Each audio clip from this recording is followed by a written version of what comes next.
If we want to find an ordered pair, it just means we want to point on the graph. This particular equation, 4x minus y equals 7, is going to end up being a line if we plotted all the points. Traditionally, you pick an x, you plug it in, you find y, and you have your coordinate. But sometimes the algebra is easier if you pick a y instead. And it really doesn't matter. So I'm gonna let x be 0, x be 1, y be 0, and y be 1. You could choose any number you want, but it's usually nice to stick with numbers that are small numbers, or if you have a fraction, pick the same number as the denominator because then the fractions go away. So let's go ahead and replace the x with 0. Using good notation, I want to first turn the x into a set of parentheses. So my x is a set of parentheses, and now I'm going to replace the x with the number 0. I start simplifying, and 4 multiplied by 0 is 0. And then I have my minus y brought down equals 7. 0 minus y is negative y.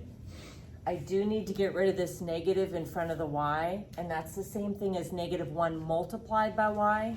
So I want to get rid of multiply by negative 1 by dividing both sides by negative 1, and 7 divided by negative 1 is equal to negative 7.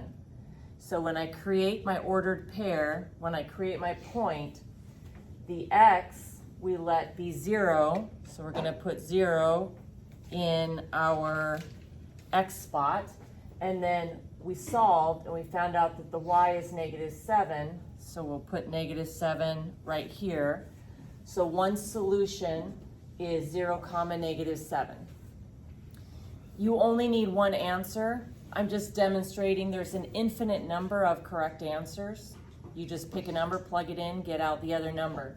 So if I went ahead and went with the number 1, starting off with my original equation, then I'm going to turn the x that I'm about ready to substitute into a set of parentheses. Then inside those parentheses, I'm going to put the number 1. When I start simplifying, 4 multiplied by 1 is 4. Then to start solving, getting things away from the y, I'm going to subtract the 4 from both sides. Be careful when you subtract 4 from both sides because that negative is still there. So I have on the left side negative y. To get rid of this negative, that's negative 1 times y. So to get rid of times negative 1, I'm going to divide by negative 1. Y is now by itself, and 3 divided by negative 1 is negative 3. So when I list my point, the x was 1, so in the x spot here of the coordinate, I'm going to put the number 1. And then when I solved, I found that y was negative 3, so I have negative 3 here. So we have the point 1 comma negative 3. Like I said, you don't have to pick an x. If it seems easier to pick a y, then select a y. So let's say I go with y equals 0. So in my original equation, just using good notation, I always change the letter into a set of parentheses first. And now I'm going to replace the y with 0. The parentheses in this case didn't really matter. 4x minus 0 is 4x. And now to get rid of times 4, I'm going to divide by 4. So this 4 gets rid of this 4, and x is by itself. And the 4 doesn't fit into 7, and also the fraction 7 over 4 doesn't simplify. So you could just say that it's 7 over 4. If you really wanted to, you could call that 1 3/4 or 1.75. Okay, but when I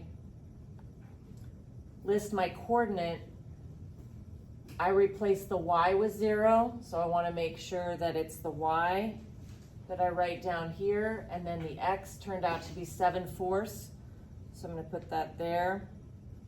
Okay, so I have 7/4. One more time, if you were to replace the y with 1, And when I replace y with 1, I like to put a set of parentheses where the y used to be, then replace the y with the number 1. Okay, so next I want to get the x by itself.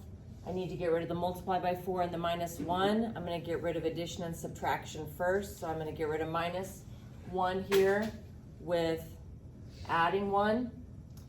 If I add 1, I get 8 on the other side. And now to get rid of times 4, I'll divide by 4. And 8 divided by 4 is 2. So when I create that coordinate, the y was 1, so I'm going to put a 1 there. And then I solved and I found x is 2. It's nice to see these side by side because you can see that some of the equations were easier to solve than others. So worst case scenario, you pick a number and the equation that's in front of you after you select the number, you get nervous and you're like, I'm not sure if I can solve this correctly. Well, pick a different number and see if it looks easier. Just like, what does it lead to? You're not asking this one to graph, but I just want you to see if I did plot each of these points on a graph, we're creating a line. And that's why there's an infinite number of correct answers, because there's an infinite number of points on that line.